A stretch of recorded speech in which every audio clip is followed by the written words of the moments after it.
Olá, olá, olá pessoal, tudo bem? Boa noite para quem está aqui nos assistindo ao vivo. Bom dia, boa tarde, boa madrugada para você que vai nos assistir aí gravado, seja aqui pelo Instagram, seja pelo canal do YouTube. Seja muito bem-vindo, seja muito bem-vinda. Aqui, professor Márcio Faria, com o nosso 45º, é isso aí, podem acreditar, episódio número 45 da nossa série Vida de Professor, que hoje vai receber meu caríssimo amigo, de quem eu sou fã, professor Heitor Sica, que já está aqui conosco, e eu vou aceitar o seu convite para que ele possa participar aqui da nossa live. Bom, vamos lá, estou vendo aqui o pessoal chegando. Olá, Fernanda, tudo bem? Grande Dr. Walter, meu caríssimo Yuri, tudo bem, pessoal? Obrigado aí pela presença. Vamos lá, vamos ver se vai dar certo. Vamos lá. O Instagram vai nos ajudar. Tem dia que ele é meio arredio. Olá. E aí, meu caro? Oi, Márcio, você tá bom? Tudo bem? Tá Tá me me ouvindo ouvindo bem? bem? Então, eu tô te ouvindo perfeitamente. Que ótimo, maravilha. Bom, meu caro, que bom poder falar contigo. Legal, cara, o A prazer gente, é meu. a gente já falou rapidamente aquele dia na semana passada, tivemos a alegria de nos encontrar lá em Brasília, no Conselho da Justiça Federal, né? E eu falei contigo rapidamente, mas falo aqui de novo de público, até para a gente ficar eternizada, a minha admiração, meu carinho que eu tenho aqui por você. Eu falo isso para todo mundo e faço, como eu disse aqui, questão de dizer também por aqui, você é para mim uma referência. Eu sou seu fã, eu estudo você muito antes de te conhecer e para mim é uma alegria poder conversar contigo nesse meu projeto, que já tem aí 3 anos. A gente tem conversado com professores e professores de qualquer lugar do Brasil, né? Eu confesso que eu não imaginei que ia ter tanta gente boa querendo falar comigo assim. E quando você aceitou meu convite, fiquei muito feliz, de verdade, poder trabalhar aqui com você, trocar essa ideia sobre a sua carreira de docente. Mais uma vez, muito obrigado, de fato, por você ter aceitado falar comigo aqui. Márcio, eu que agradeço o convite. Uma honra participar desse seu projeto, que é muito legal. Eu já vi vários colegas, inclusive amigos, né? E contando histórias que eu realmente não conhecia. E um prazer maior ainda estar com você aqui, né? Nós nos aproximamos muito aí nos últimos anos, com projetos em conjunto. Tenho aprendido muito com você, com né, o seu empenho no estudo dos temas, do processo em especial da execução. Então, seus textos também se tornaram aqui para os meus alunos, para todos aqueles que estudam processo civil em graduação, em pós-graduação. Você tem sido também para nós aqui uma grande referência. Então, é um prazer estar com você aqui nessa tarde. Obrigado. Oh, obrigado, meu caro. Que isso, eu que agradeço, fico muito feliz. Bom, eu queria então, para a gente começar, fazer para você a primeira pergunta desse nosso roteiro, esse nosso bate-papo. Só para que o pessoal que não conhece, o pessoal que está chegando hoje, todos os outros episódios estão gravados lá no canal do YouTube. O pessoal pode dar uma chegadinha lá e vai encontrar muita gente boa também, que já conversou conosco, o youtube.com/professor Márcio Faria. Meu caro, queria que você contasse para a gente um pouquinho aí como é que foi até agora, né? Como é que é a sua história de professor, a sua vida de professor. Como é que a docência entrou na sua vida, se é algo que surgiu depois da faculdade, ou se é algo que vem de antes, enfim, conta para nós um pouco aí da sua carreira rapidamente, porque se a gente for contar todos os detalhes, vamos ficar aqui até amanhã. Não, legal, Márcio. Então, eu acredito que o despertar assim para a docência realmente, para mim, surgiu no meio da faculdade. Então, algumas oportunidades que eu tive de apresentar seminários, e por isso eu incentivo muitos alunos a terem essas né, oportunidades de expressão para desenvolver competências e habilidades diferentes daquelas que normalmente a gente desenvolve, né, de fazer prova escrita, de entregar trabalhos escritos, essa parte, né, de você se colocar na frente das pessoas e se manifestar oralmente tem uma importância muito grande. Acho que foi ali, em algum momento no curso da faculdade, eu fazia estágio no escritório grande, na área de direito societário, uma experiência que para mim é útil até hoje, mas eu percebi que não só eu queria ser professor, mas eu queria ser professor de processo civil. Eu era aluno do professor José Rogério Cruz e Tucci, foi meu professor toda a graduação. Todas as disciplinas eletivas de processo civil que tinham ali à disposição, eu me inscrevi nelas, fui aluno do professor Yarshel, fui aluno do professor Marcato, fui aluno do professor Carmona. Então, todas as experiências que eu pude ter ali com professores do processo civil, eu tive, né, eu aproveitei durante a graduação. E eu já no quinto ano sabia que eu queria fazer mestrado, fazer doutorado, não para pôr o título na parede, eu queria efetivamente, né, ser professor. E aí eu não consegui entrar no mestrado logo que eu saí da faculdade. Aí eu assisti um ano de aulas como aluno ouvinte. Naquela época nem existia a figura que hoje existe, né, do aluno especial, que pode já garantir créditos e depois esses créditos são aproveitados quando o aluno efetivamente ingressa, né? Estou me referindo às regras lá do PPGD da Faculdade de Direito da USP.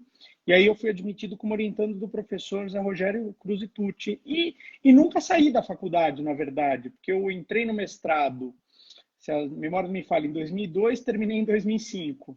Aí eu entrei no doutorado em 2006, terminei em 2009. E logo em 2010 eu prestei o concurso de ingresso, né, para professor doutor, tive a felicidade de passar e estou lá desde então. Então, se eu considerar o tempo que eu estou na faculdade desde a graduação, de 96 a 2023, são praticamente aí, né, em janeiro do ano que vem eu vou completar 28 anos na faculdade, quase 3 décadas, né, na minha casa, que é a Faculdade de Direito do Largo de São Francisco.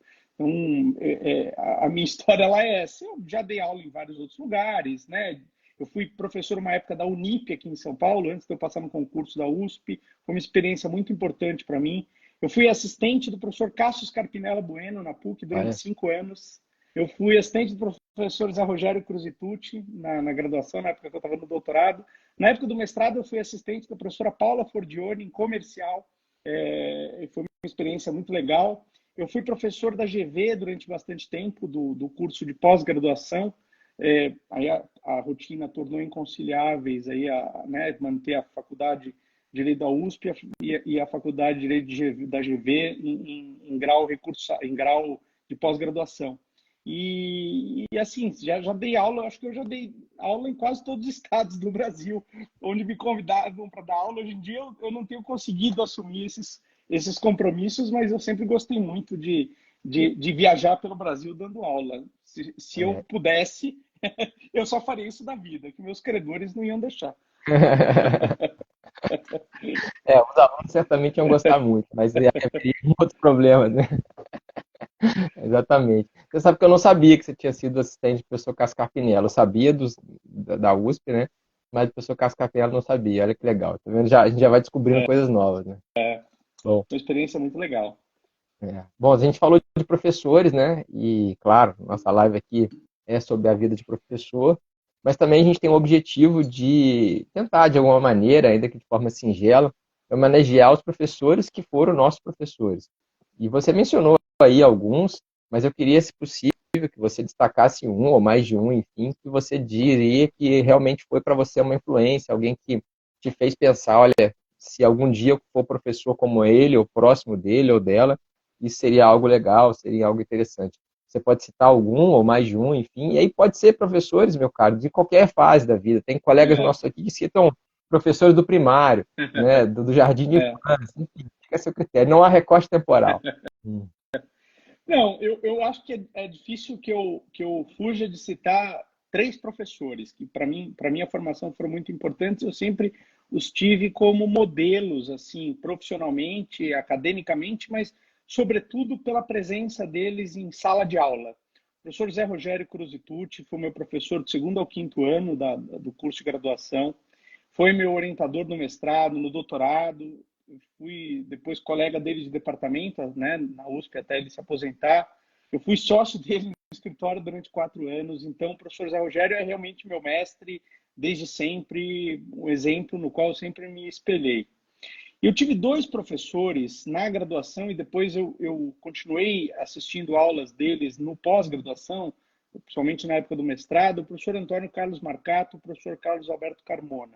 São 2 professores com uma presença de sala de aula, com uma didática, com um domínio da palavra, com uma clareza de raciocínio, assim, realmente uma coisa muito impressionante. Assim, eu sempre tentei me espelhar nos 2, né, não só no conteúdo, mas na técnica. Os dois sempre, até hoje, me impressionam muito. Assim, quem não teve a oportunidade de ouvir, o professor Marcato já se aposentou da USP, o professor Carmona continua na ativa, mas ele é muito mais hoje um professor de arbitragem do que de processo civil. Ele declara isso publicamente, né? Ele se dedica profissionalmente só à arbitragem e na faculdade ele é nossa referência ali nesse tema.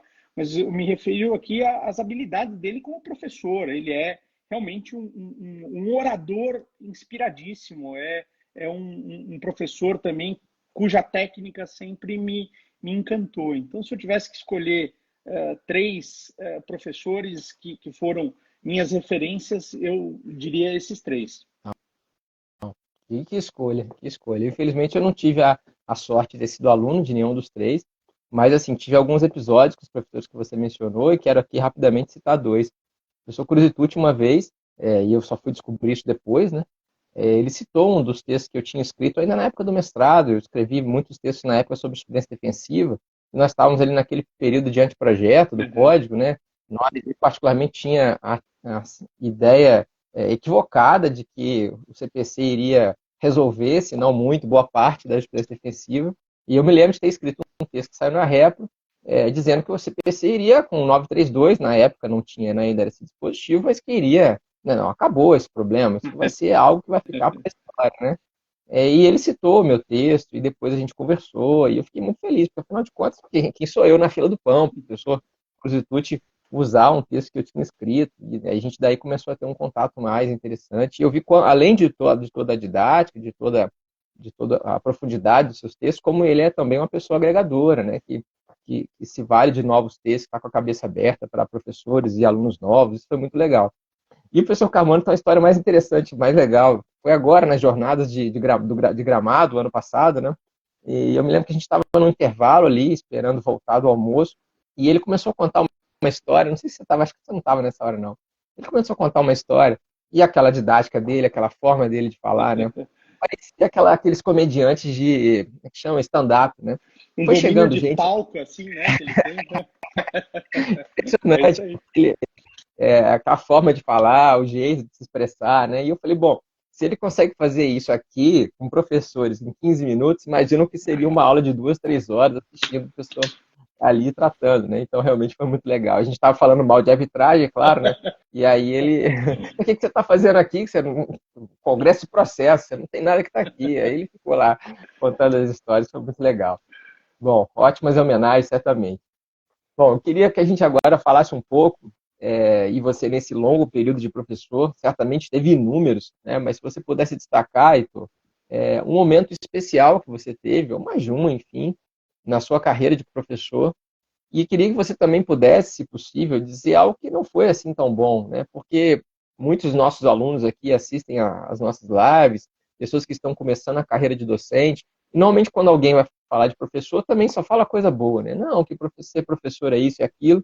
Eu também quero colocar um pouco o pé no chão e dizer que nem tudo funciona às mil maravilhas. Então, se você pudesse dizer aí esses dois polos, vamos chamar assim, um momento muito legal e algo também não tão interessante para ilustrar, seria legal. Então, vamos lá. Primeiro, um momento marcante, um momento realmente inesquecível, foi o momento que eu passei no concurso para professor doutor, né? O nome que na USP recebe o professor soldado raso ali, o que ingressa como professor efetivo ali no primeiro concurso da carreira, né? Na USP são 3 passos na carreira: professor doutor, professor associado e professor titular. O doutor é por concurso quando há vaga, o associado, quem tem a livre docência e está na carreira, se torna associado, e o titular também depende de vaga ser aberta. E aí eu ingressei ali em 2010, e é uma coisa que muda a vida da gente, né? Porque uma coisa é você dar aula né, sem um grande compromisso, aceitando convites aqui ou ali. Eu dava aula numa faculdade privada, eu tinha uma turma só e era um compromisso muito menos intenso. E a vida muda depois disso. E eu sempre digo isso para quem quer seguir carreira docente: faz toda a diferença você estar numa universidade com um programa de pós-graduação stricto sensu, em que realmente ali você vai ter, né, alunos de mestrado, eventualmente de doutorado, fazendo pesquisas. Eu tenho ali tranquilamente 30 bancas por ano que eu faço, isso só contando mestrado, doutorado, sem considerar bancas de trabalho de conclusão de graduação e especialização. É uma coisa que muda muito a vida da gente, né? Quem realmente quer buscar a docência, ter uma casa, ter uma universidade com um programa de pós-graduação stricto sensu me parece fundamental. Então, para mim, ali foi um divisor de águas na vida. O que eu tinha, o que era a minha vida antes e o que passou a ser depois, foi realmente uma transformação significativa. Episódios negativos, eu acho que eu estou vivenciando um agora. Os alunos da USP como um todo, mas com variados graus de adesão entre as diferentes faculdades, as unidades da universidade, decretaram uma greve. As reivindicações são justas. Realmente, assim, de 2014 para frente, a universidade como um todo perdeu muitos docentes e não os repôs por restrições orçamentárias. Os alunos estão reivindicando com um caráter justo, né, essa reposição que vem sendo feita. E uma série de outras reivindicações das quais eu não discordo. Mas não é a primeira vez que isso acontece, há coisa de uns 10 anos isso já houve. Quando eu era aluno de graduação, isso ocorreu novamente. Uma greve não dos professores e não dos funcionários por melhores condições, o que seria normalmente o esperado, né? Uma greve de quem trabalha em favor, né, do usuário do serviço público educacional. Esse prestador de serviço decretar uma greve. O aluno, que é o tomador do serviço, obrigar uma paralisação das atividades que prejudica o próprio alunato, isso, para mim, é bastante difícil de aceitar. Essa semana, os alunos fizeram uma assembleia, a faculdade tem provavelmente 2.500 alunos só em nível de graduação, 600 votaram e aprovaram a assembleia, e eles entendem que eles têm o direito de barrar a entrada de alunos e professores na universidade. Eu não pude, por exemplo, ir à biblioteca da faculdade, fazendo barricadas com carteiras escolares ali para que o acesso a um prédio público tombado fosse obstado. Professor Floriano de Azevedo Marques, hoje ministro do TSE, que foi diretor da faculdade até 2022, publicou no Conjuro um texto com o qual concordo da primeira à última linha. E esses episódios são muito tristes. Os alunos ficaram sem aula essa semana, não se sabe o que vai acontecer na semana que vem. É um contrassenso, uma greve de alunos, e, a meu ver, os alunos se prejudicam com isso. E os alunos, me parece que não têm nenhum direito de impedir a entrada de quem quer que seja em um prédio público. Então, a truculência de uma parcela minoritária do corpo docente da faculdade, que tomou essa decisão ilegal, violenta, abusiva, lamentavelmente prejudica a maioria, que com certeza não concorda com isso, e prejudica os professores. Então, em alguma medida, o amor que eu tenho pela minha casa há quase 30 anos diminui um pouquinho com um episódio como esse. A falta de lembrança de alguma coisa antiga, eu estou contando algo que está acontecendo nessa semana. Né? Fica aqui o meu apelo, inclusive, para quem está assistindo, não sei se tem aluno lá da nossa faculdade assistindo esse episódio, mas para ficar essa reflexão. Me parece que essa não é a forma correta, adequada, justa, democrática de fazer reivindicações, por mais justas que elas sejam, e elas são. Né? E para a gente, como professor de processo, que pensa tanto em democracia, que pensa tanto em diálogo, em contraditório, talvez ainda pior, né? Não sei se há níveis, né, disso, mas realmente é algo inacreditável. Eu tive um episódio semelhante aqui, mas foi uma greve de servidores, da qual alguns alunos e alguns professores também aderiram. E aí houve aqui na faculdade a gente tem 2 andares, e o primeiro andar ele estava ocupado, e o segundo andar, que era onde eu dava aulas, até hoje, estava trancado com um cadeado. O sindicato veio, do sindicato dos servidores, trancou todas as salas e impediu que a gente chegasse realmente para dar aula. E eu me senti muito, muito, muito. É, eu não sei nem qual seria a expressão. Assim, foi um sentimento muito negativo, um sentimento de que, de fato, ali eu estava sendo impedido de exercer meu trabalho com 50 pessoas ao meu lado. Os alunos queriam, na oportunidade, ter aula, né? E eu me lembro que a gente acabou ficando na cantina e conversando ali sobre alguma coisa, mas, né, perde-se o sentido, perde-se o clima. E eu me lembro também, quando eu estava ainda professor substituto, houve uma proibição de que a gente desse aulas e eu estava aplicando uma prova.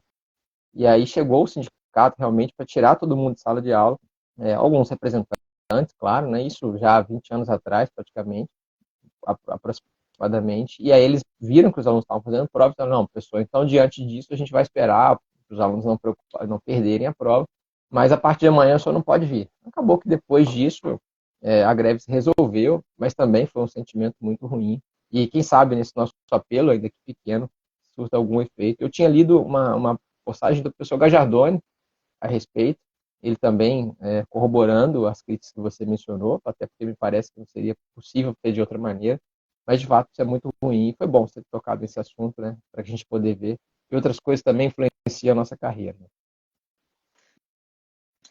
É isso Bom, aí.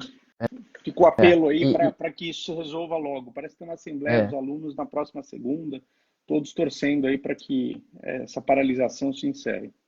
sim, claro, que a gente encontra o melhor caminho. E por coincidência, você falou de 2010, 2010 foi o ano que eu também passei no concurso, coincidentemente, né? E eu dei uma sorte danada aqui, primeiro porque eu consegui passar, né? Eu acho que foi só mesmo na sorte. Mas segundo porque abriu um concurso para doutor, e eu na época não tinha ainda doutorado, mas não apareceu nenhum doutor. E aí eles, para aproveitarem o edital, aquela coisa de, não, meu Deus, o que vai acontecer, eles mudaram o edital, republicaram, né, para mestre, né, que é o professor auxiliar, e aí com isso apareceu um monte de gente, e eu inclusive, né, a professora Clarissa, que minha colega aqui, né, também é egressa da USP, nós dois passamos juntos nesse concurso em 2010, coincidentemente foi o mesmo ano que a gente entrou aí como professor. Bom, eu queria falar um pouco agora sobre sala de aula, meu caro, sobre o dia a dia internamente, aquilo que está ali, e a gente não vê na rede social, embora durante a pandemia a gente acabou vendo um É, pouco, mas não da forma precisa, né? Queria que você falasse para mim um pouco sobre o seu método de aula e também seu método de avaliação. Eu já ouvi dizer que as suas provas são muito difíceis, mas alunos sempre exageram um pouco. Enfim, conta para a gente um pouco aí sobre isso.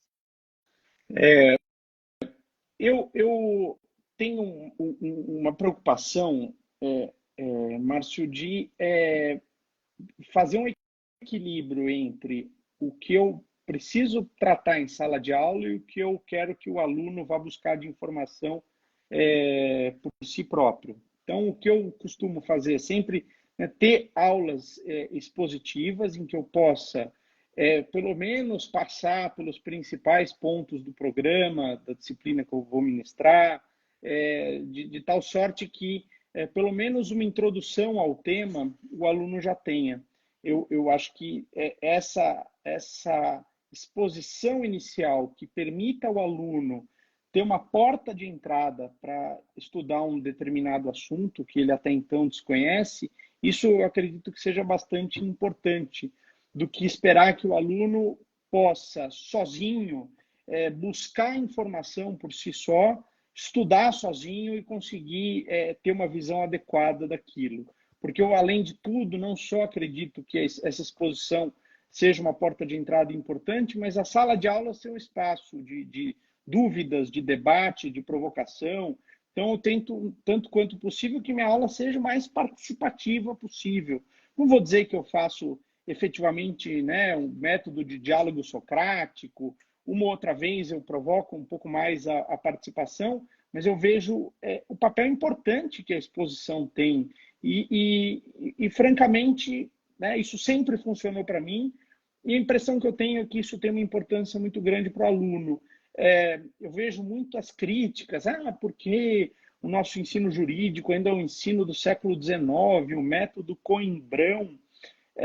Mas eu francamente acho que uma aula expositiva bem preparada, com começo, meio e fim, com uma leveza, que traga exemplos, que tenha, né, uma a fórmula de abordar os assuntos que seja interessante, eu realmente vejo um valor muito grande nessa metodologia de ensino. Só que a gente não pode pensar só nisso. Então, eu tento expor os alunos a bibliografia sobre o tema mais diversificada e rica possível. Então, eu não sigo um manual, um curso, eu não tenho, não sei se algum dia eu vou escrever um curso meu, mas eu não adoto um curso de um professor. Então, eu vou indicando ao longo do semestre leituras de vários cursos, de vários manuais e textos outros que não são, né, propriamente textos encartados em obras com essa finalidade mais didática. Eu considero que isso tem uma parte também muito importante no aprendizado. É impossível o aluno que estuda processo civil, ele vai passar a faculdade inteira sem ler Barbosa Moreira, sem ler Cândido Dinamarco, sem ler Ovídio Batista, para falar dos professores, né, mais, né, da geração ali mais velha, dois dos quais já falecidos, né, o professor Cândido aí firme e forte aos seus 87 anos, continua nativo e muito bem produzindo, mas sem ler professores também de gerações mais novas, né, Marcia? A nossa geração, acho que dá para dizer isso, o Fred Didier, o Antônio do Passo Cabral, Sérgio Arenhart, Daniel Mitidiero, são todos referências para nós, né, da nossa geração, e muito prolíficos de produção. O aluno tem que ler esses autores clássicos e tem que ler esses autores da nova geração. E além disso, eu tento sempre que, né, na medida que o curso, a carga horária me permita, incluir duas formas de avaliação ali, além da prova escrita, que em alguma medida o regimento nos exige que pelo menos uma prova seja exigida dos alunos ao final do semestre, numa disciplina semestral, mas ter alguma oportunidade para que os alunos exercitem a escrita, então, escrevam trabalhos que tenham um pouquinho mais de extensão. Me lembro que para mim isso foi muito relevante na graduação. Naquela época a gente tinha que se virar e fazer pesquisa. Hoje eu já dou uma bibliografia básica, já toda, né, mastigadinha para o aluno, né, para facilitar, até porque a quantidade de material para ser pesquisado hoje, comparativamente com 25 anos atrás, é muito maior. E tanto quanto possível, provocar os alunos a se manifestarem oralmente. Então, eu tento, né, se a carga horária permite, hoje em dia, na USP, até pela falta de professores, as turmas, ao invés de serem turmas de 60 alunos, como depois de uma reforma curricular em 2007 foi feito, agora pela falta de professores, nós juntamos duas turmas de 60 para dar uma aula só, e os alunos têm razão de reivindicar, né? Mas não dá pela quantidade de professores. Meu último concurso no meu departamento foi o meu, 13 anos atrás, e desde então não teve nenhum, e 6 professores se aposentaram, então isso dá a dimensão da falta de professores. Mas, enfim, tentar, tanto quanto possível, fazer com que o aluno se manifeste oralmente. Então, eu sempre fiz simulação de audiência, de instrução e julgamento, simulação de sessão de julgamento no tribunal, para que o aluno faça uma sustentação oral, apresentação de seminários. Isso sempre foi uma atividade que eu sempre prezei. E eu não gosto de prova múltipla escolha, eu gosto de prova dissertativa, eu gosto de ver o poder de argumentação do aluno, eu gosto de dar questões abertas, que no final, por isso que eu acho que a minha reputação de dar provas difíceis não é justificada, porque ali tem argumento bom para os dois lados. Se o aluno souber desenvolver, ele respondeu sim ou não, A ou B, ele vai ter chance de tirar uma boa nota. Mas eu talvez seja reputado na faculdade alguém rigoroso pela correção, no entanto, pela prova, o que já levou o meu nome a sofrer corruptelas não muito elogiosas, assim. Então, vou deixar para a imaginação sua aí, dos colegas que nos assistem. Tem uma publicável, outra impublicável, mas meu nome já foi para os alunos deturpado de uma forma não muito, né, laudatória. Mas, enfim, eu estou fazendo um bom papel. Eu tenho consciência de que, né, se o aluno passou por mim, eu acho que ele vai ter boas condições de sair sabendo alguma coisa de processo civil. Eu acho que essa é a ideia, né? Eu também tenho um pouco disso, talvez também da mesma maneira não tantos publicáveis, né? Mas, no geral, eu acho que o pessoal fica satisfeito e alguns chegam até temendo o pior, né? Chegam dizendo que é muito difícil, enfim. Mas depois eles vão se acalmando e vão conhecendo um pouco melhor e no final as coisas funcionam, né? O professor Greco costuma dizer que a primeira impressão é impactante, mas depois o pessoal vai se acostumando, né? Então, acho que é um pouco disso também. Eu brinco sempre que o ideal seria que não tivesse nem prova nem chamada, mas já que a gente precisa fazer, né? Então, aferir ali quem está ali, nem que seja de forma para amostragem e saber o que os alunos têm falado, também é interessante, né? A gente está aqui, inclusive essa semana que vem, a gente não vai ter aula, a faculdade vai fazer um evento bem interessante chamado Semana da Construção, e com isso tive que adiar a minha prova, né? E aí começa aquela coisa, pessoal, mas vai ser para qual dia? Dia tal não posso, dia tal não posso. Falei, gente, o dia que vocês quiserem, resolve aí. Praticamente vocês estão mandando aqui agora e pronto. Aí conseguimos acertar, enfim. Mas eles ficam realmente reticentes em relação à prova. Falam, não tem problema, devagar, gente. E também outra coisa, se não der certo, semestre que vem tem mais. É melhor que carnaval, tem 2 por ano, não precisa nem preocupar, né? E se não perder um, tem outro, aí a gente vai chegando. Ô, Márcio, Bom, vocês fazem chamada lá? Não. a gente faz. Eu costumo fazer porque senão não consigo conhecer os alunos, né? Então a gente faz chamada. Alguns professores passam listas para o aluno preencher e depois dá aquele trabalho de anotar aquilo tudo. Eu faço oralmente, porque aí com 2, 3 semanas, meus alunos que estão aí eventualmente vão dizer, eu acabo decorando os nomes deles. Eu acho isso melhor, acho mais legal. Mas assim, a gente controla, né? Sempre tem uma margem ali, um percentual um pouquinho a mais, um pouquinho a menos, que o aluno se enrola, mas a gente faz aqui com frequência. Tem disso sim. É diferente da UFA, por exemplo. Tive a oportunidade de ficar com o Fred lá no pós-doutorado, né? E vi que Fred não faz controle algum. Ele fala, bom, entra quem quiser. Mas aí não dá para comparar também, né? Pois é, na USP a gente só tem lista, sempre foi assim. E eu acho que se algum professor se dispuser a fazer chamada, os alunos vão reclamar. Porque ali tem, né, o cargo de curador de ausentes, né, que é o pessoal que assiste a aula assiste, né, faz uma falsidade O cara aprende material num documento já na público. faculdade. Né? Eu lembro um dia que era uma véspera de feriado, assim, aí a sala com bem menos o quórum, eu acho que, né, tem o lado bom disso, porque quem está lá está afim de assistir aula. Então você não precisa ficar lá, o aluno está lá a contragosto e ele quer fazer outra coisa, dormir ou conversar. Quem está em sala está afim de assistir aula, então essa parte boa. Mas, por outro lado, sim, tem aluno que não aparece nunca, aparece só no dia de fazer prova e tal. E aí teve um dia que o quórum estava bem abaixo do normal, né? Era uma véspera de feriado, então você via que tinha gente que já tinha ido viajar, etc. E aí passa a lista, tal, eu estou dando aula e a lista volta para o aluno da primeira fileira, assim. Eu peguei a lista, ela estava inteirinha assinada, só tinha 3 nomes não assinados. Aí eu falei, olha, aqui eu acho que é bullying com esses 3 colegas aqui, que ninguém se dispôs a ser o curador de ausentes Coitado desses. desse cara, o que eles O fizeram, que né? vocês têm contra eles, né? Eu não cheguei ao ponto de dizer assinem aí por eles, né? Incentivar a falsidade documental, mas que realmente ali me chamou a atenção o bullying nos 3 alunos que não tinham sido contemplados, isso me chamou. É um caso a se pensar, né? Bom, eu faço, na verdade, o seguinte, a minha chamada aqui, a minha presença é de 5 minutos. Eu brinco com ele, falo, olha, se ficar 5 minutos na sala, para mim, porque tem dia que você está animado a fazer qualquer outra coisa que não seja assistir aula, já está valendo. Então, acontece isso de boa, o pessoal vai, entra. Depois também, às vezes eu não fiz a chamada, deixei para fazer mais tarde, o aluno, olha, ele estava aqui, eu falo, tá bom, pronto. Mas aí ainda fica o critério da pessoalidade, ainda tem um pouco disso aqui.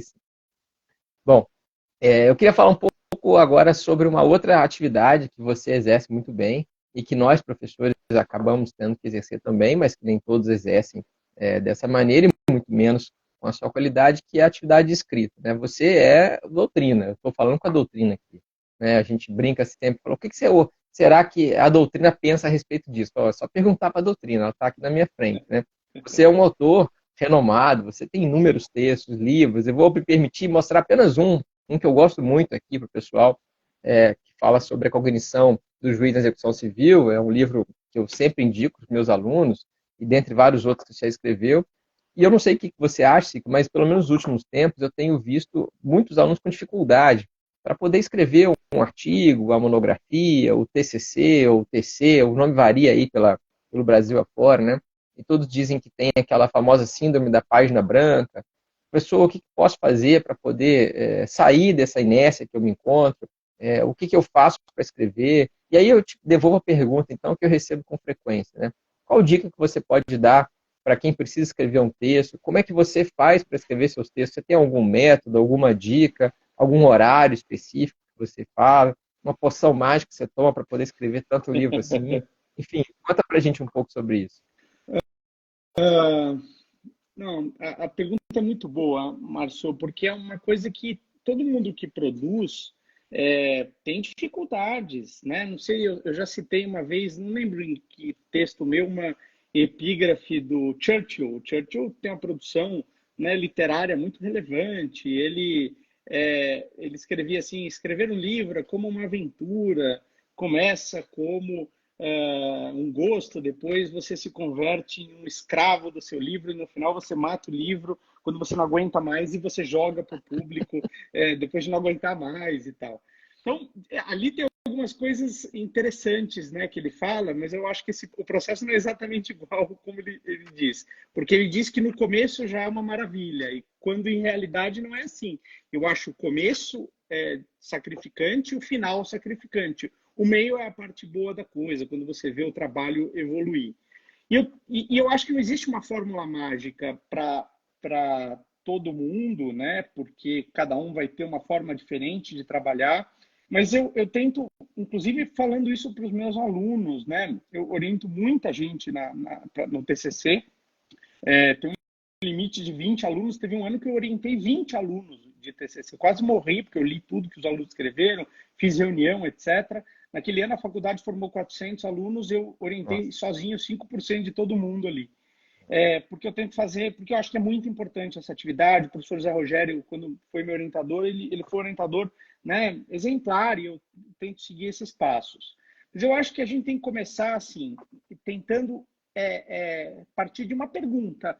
E a pergunta normalmente gravita em torno de uma curiosidade. O que você quer estudar? Talvez você não saiba qual é exatamente o problema, mas uma delimitação de um campo e que ângulo desse tema você pretende examinar é um ponto de partida. Às vezes essa delimitação vai sofrer alterações no curso do desenvolvimento da pesquisa, o que é normal. Mas há uma curiosidade que gera uma dúvida, esse é o ponto de partida. O segundo aspecto eu falo para os alunos não saírem desembestados escrevendo, porque normalmente se você não estudou razoavelmente o tema antes você vai escrever, provavelmente você vai escrever um texto de má qualidade. Então você tem que começar a escrever depois que você teve uma curva razoável de compreensão daquele tema. Para você adquirir essa curva, eu acredito que você precisa ter uma base de leitura de referência. Então tem a felicidade de você encontrar os textos certos, mas normalmente é fácil identificar na doutrina quais são as obras mais importantes que você tem sobre um determinado tema, e você lê de uma forma, né? Tem gente que faz à mão, tem gente que faz no computador. Eu, sinceramente, sempre recomendo fazer no computador.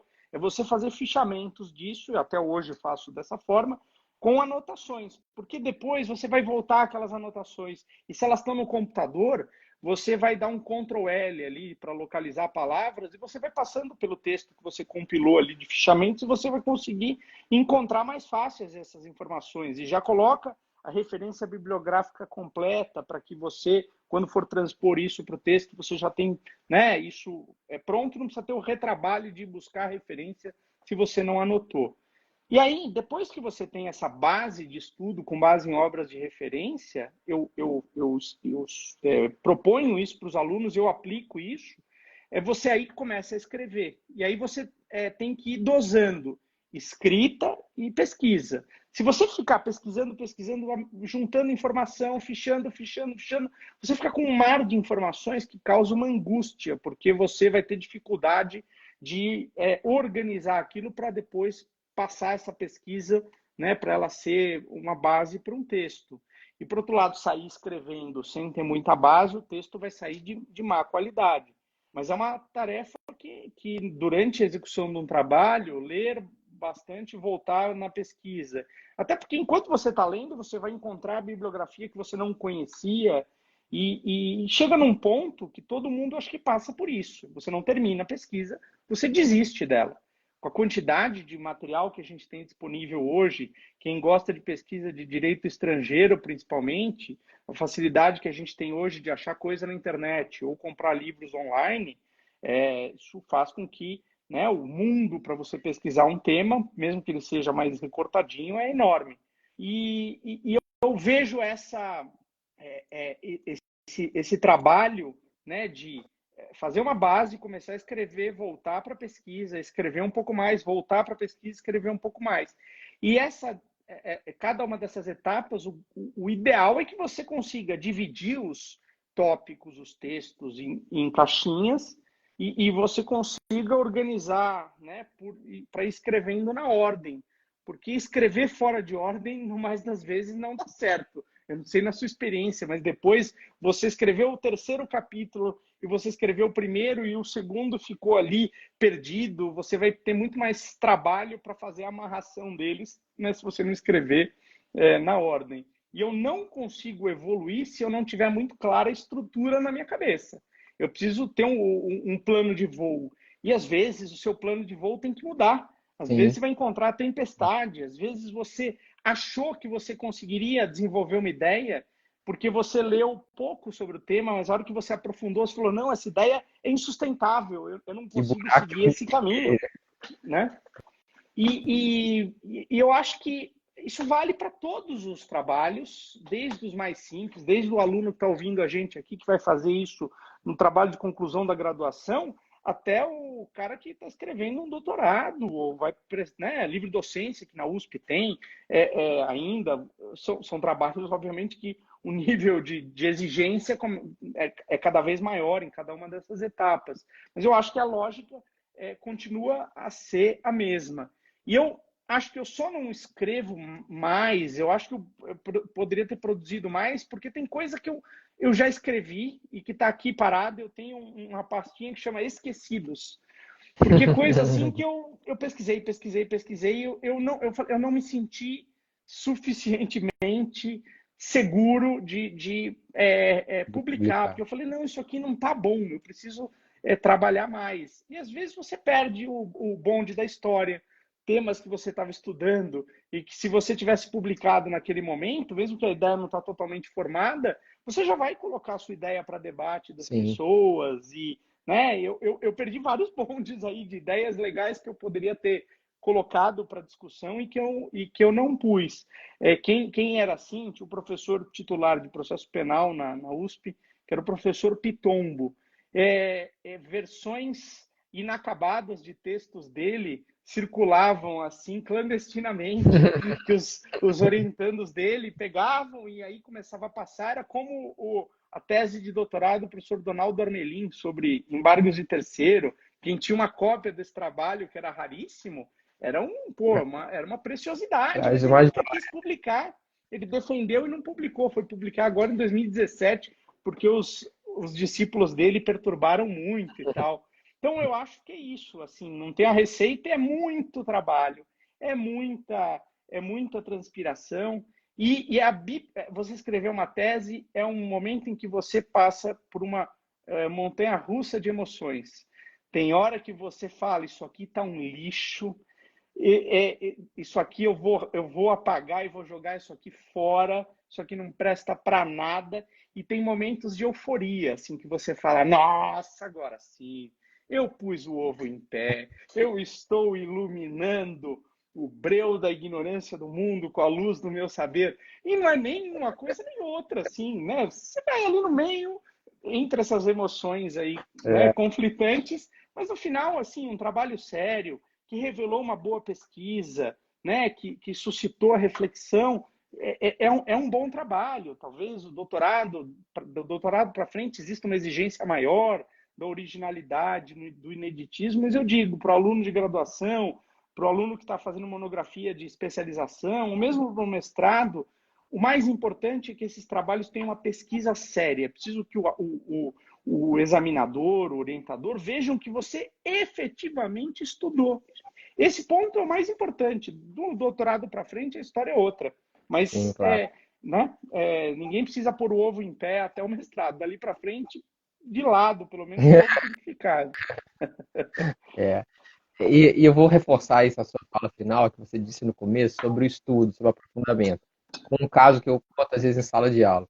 Eu me lembro que tinha havido aquelas reformas de execução, em 2005, 2006, Uhum, e uma das principais polêmicas era do conceito de sentença. uhum. Eu me lembro que houve um evento em Brasília, e aí o professor Barbosa Moreira foi chamado, então, para dar a palestra, e eu estava na primeira fila. Eu me lembro aquele Eu auditório, estava lá também. o auditório Ulisses Guimarães, É. gigantesco, lotado. E aí todo mundo esperando o que o professor Barbosa Moreira ia dizer, qual era o conceito de sentença, né? E aí ele, enfim, com aquela didática que tinha, ele fala, fala, fala, e no final ele não diz exatamente o que era o que todo mundo esperava. E aí ele depois diz, ele fala, olha, eu não escrevi a respeito disso, e eu não falei por quê? Porque eu estou pensando a respeito disso, eu estou estudando a respeito disso, eu estou me aprofundando sobre isso. E aí eu me lembro de, depois disso, claro, eu falei, bom, se o professor Barbosa Moreira ele precisa de tempo para estudar e se aprofundar, por que nós então não Porque precisaríamos? nós, réis mortais, Exatamente. não precisamos. Eu me lembro agora, recentemente, eu estava escrevendo um texto para uma coletânea do nosso amigo Delório, até pedi desculpa para ele lá em Brasília na semana passada, no qual eu defendia a possibilidade de execução do título eletrônico. E aí, trazendo outras discussões a respeito disso, e veio aquela lei que criou lá o parágrafo 4º do Uhum. 784.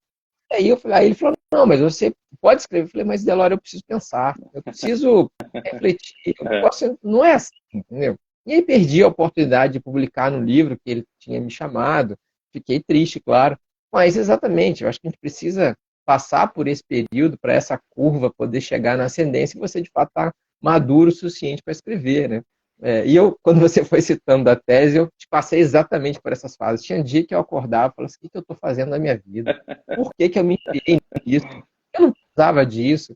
Meu Deus do céu, isso não é coisa de Deus, ou sei lá, de quem você acredita. E, por outro lado, tinha dia que era 6h30, 7 horas da manhã, porque eu trabalho muito de madrugada, eu gosto de estudar à noite, e eu me lembro de 7 horas da manhã, o sol batendo, e eu estava ali, super empolgado. Falei, é hoje que eu vou acabar essa porcaria. E depois eu vi que não era nada daquilo, que precisava arrumar e tal. Mas, enfim, é normal, né, a gente passar por esse processo, né? Afinal de contas, o que é o processo se não o próprio processo, né? É isso aí. Exatamente.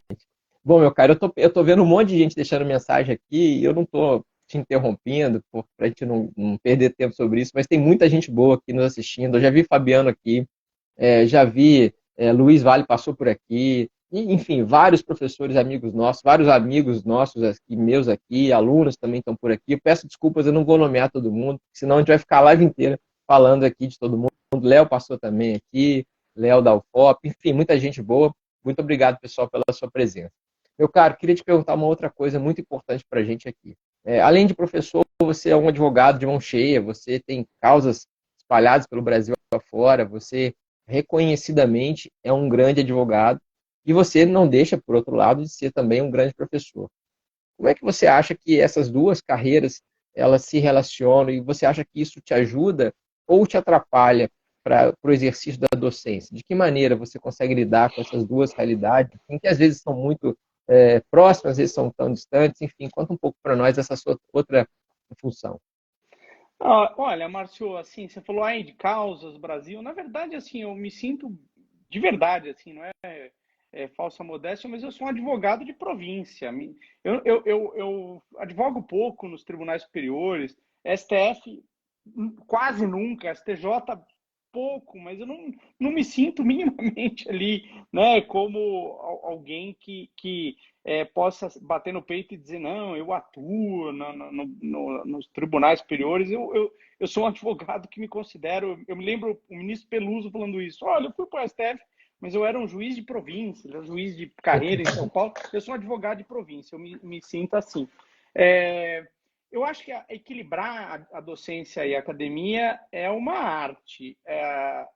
Quem consegue fazer isso vai ter muitos benefícios, porque as atividades se ajudam mutuamente. Eu acho que eu sou um professor melhor que eu advogo, porque quem é professor de processo civil de dedicação integral não vai ter uma vivência prática que, portanto, ajuda na docência. Não estou fazendo demérito nenhum a quem é professor de dedicação integral, mas eu estou dizendo que, a depender da matéria, o processo civil me parece que é bem claro isso, ajuda muito ter o recurso da prática. É você refletir sobre problemas, é você ver onde né, as questões realmente surgem, como a coisa realmente funciona. E, ao mesmo tempo, a academia ajuda na advocacia. Quanta coisa que eu usei na advocacia, que eu estudei porque eu fiz uma banca, porque eu li um trabalho, porque um aluno estudou e me trouxe um tema que eu não conhecia, que se eu Você nunca tinha dependesse pensado nisso, né? nunca tinha pensado, se eu dependesse de ir sozinho buscar informação, talvez eu nunca a encontrasse. Então a coisa ajuda. As coisas se ajudam mutuamente.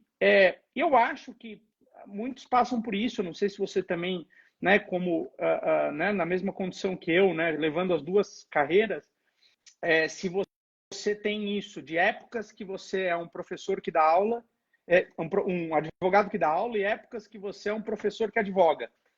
Parece um jogo de palavras, mas não é. Tem Sim, época que mas você está mais focado na docência e tem épocas que você está mais focado na advocacia.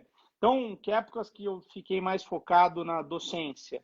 Épocas que eu tive concurso, na época que eu fiz mestrado, na época que eu fiz doutorado, na época que eu fiz concurso de ingresso, na época que eu fiz a livre docência.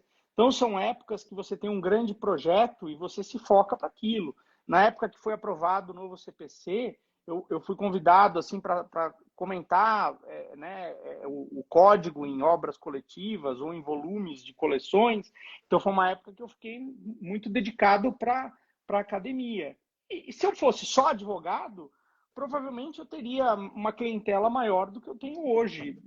Né, eu teria provavelmente dedicado o tempo que eu dediquei para escrever livros ou dar aulas em lugares espalhados pelo Brasil, eu teria dedicado para sair por aí, fazendo networking ou dando mais atenção para os clientes que eu tenho, para eles trabalharem, né, passarem mais trabalho para a gente. Nós somos profissionais liberais e dependemos disso. Mas eu não me arrependo, eu acho que chega um ponto em que a advocacia e a academia convergem. Quando você tem um trabalho mais de consultoria, em que o seu cliente não é o cliente final, o litigante ali que está, o jurisdicionado, que é parte num processo. É o cliente, é o advogado desse jurisdicionado que te procura para assessorar na elaboração do recurso, definição de estratégia, fazer um despacho de memorial, uma sustentação oral, um parecer.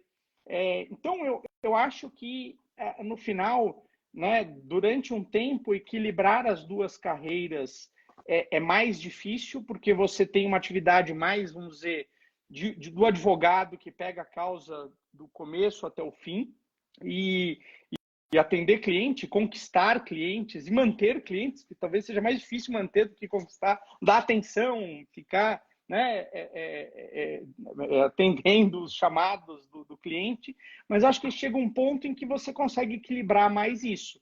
Só que para você chegar até lá, você tem que comer muito, muito, muito feijão com arroz. Eu ainda estou comendo e tenho ainda um tanto de carga de arroz com feijão para o comer. prato...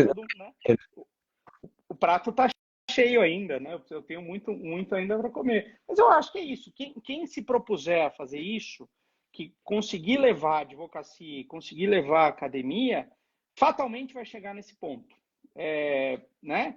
Porque aí a gente vê professores mais velhos que não advogam, eles não são requisitados para aparecer, porque eles não estão vivenciando a prática, eles estão só, né, escrevendo no mundo das ideias. E tem aquele professor, aquele advogado combativo, né, requisitado, mas se ele não tem uma produção científica, ele não vai ser requisitado para essa tarefa, por exemplo, de emitir pareceres. Então, exige muito suor e muito tempo de dedicação e muita força de vontade para você se manter suficientemente relevante na advocacia e na academia para chegar num ponto em que essas atividades realmente cheguem numa convergência, né? E é difícil você chegar lá. Eu continuo tentando, sei lá se algum dia eu chegue lá, mas o objetivo eu acho que é esse, né? Bom, acho que você está no caminho, posso te dizer isso. Pelo menos de mim, olhando aqui, para você que está... Na verdade, o meu prato está bem mais cheio que o seu, mas assim, eu tenho visto que você tem comido bem, não só pelas beiradas, mas já está chegando no filé, né? Isso que é importante, né? Bom, Eu queria que você me contasse, meu cara, a gente está acabando aqui, nosso tempo é curto, né? E nosso prazo é importante também. Como professor de processo, a gente tem que observar o prazo, né? Mas eu queria te perguntar só mais duas coisas de forma bastante breve. A primeira, se você poderia contar para a gente uma história engraçada que aconteceu na sua carreira de professor, seja em sala de aula, seja fora, enfim, algo que você vivenciou que tem a ver com a carreira de professor, que também vale a pena a gente lembrar. Eu lembro uma vez eu dando aula num sábado à tarde, sábado, no final da manhã, era aqueles cursos de especialização que você dá aula o sábado inteiro. E eu estava dando aula sobre provas, eu falei assim, inspeção judicial. Falei, eu pago o almoço de quem me trouxer aqui um processo em que atua, em que houve uma inspeção judicial. O aluno levantou a mão assim, eu tenho, professor. Aí ele já trouxe a cópia, se ele tinha lá no notebook dele. Aí eu fiquei desconcertado, falei assim, pô, agora eu vou ter que pagar o seu almoço, né? Aí eu paguei o almoço do aluno. Aí depois eu nunca mais, depois dessas aí, eu nunca fiz Melhor não, melhor nenhum não. nenhum desafio desse. É, vai ficar pobre, melhor não arriscar, né? Mas hoje em dia, É melhor. Porque cada caso. você tem que desafiar uma coisa assim muito bizarra, assim, né? Olha, eu quero ver aqui quem é que já ajuizou uma ação de anulação e substituição de títulos ao portador ao tempo do CPC de 73. Eu tenho guardado, já fiz uma dessa. Então, eu poderia reclamar um almoço se algum professor me desafiasse. Não, essa semana, agora passada, estava falando de liquidação. Eu falei, liquidação, resultado zero. Eu vou falar, mas olha, isso não acontece. É muito raro, uma situação excepcional. Aí eu chego no outro dia, um colega daqui de fora, que é juiz na Bahia, eu acompanho, converso com ele pelo Twitter, ele fala, eu acabei de julgar uma liquidação com resultado zero. Eu falei, pô, não é possível, cara. Eu falei ontem à noite com os alunos. Ainda bem que ele não estava na sala e ainda bem que eu não paguei, não prometi almoço, né? Senão eu estava enrolado. Melhor não, melhor não. Bom, meu cara, tem muita gente aqui deixando mensagem elogiosa para nossa live. Que legal, pessoal. Obrigado aí. Eu tenho acompanhado e obrigado por todo mundo tá deixando aqui, todo mundo te elogiando. Enfim, não é novidade, né? Todos os elogios aqui do pessoal, eu agradeço. E aí, para cumprir nosso prazo de forma espartana, até porque eu tenho que dar aula daqui a pouco também, então nós estamos aqui apertados. Eu queria te perguntar, assim, que na verdade eu queria te pedir uma mensagem final. Eu queria te pedir uma mensagem para quem está nos assistindo, para quem ainda vai nos assistir, né? Como eu disse no começo, o pessoal que perdeu aí. Essa live fica gravada aqui no Instagram e também vai ficar gravada lá no meu canal do YouTube. O link está lá na bio, o pessoal pode acessar.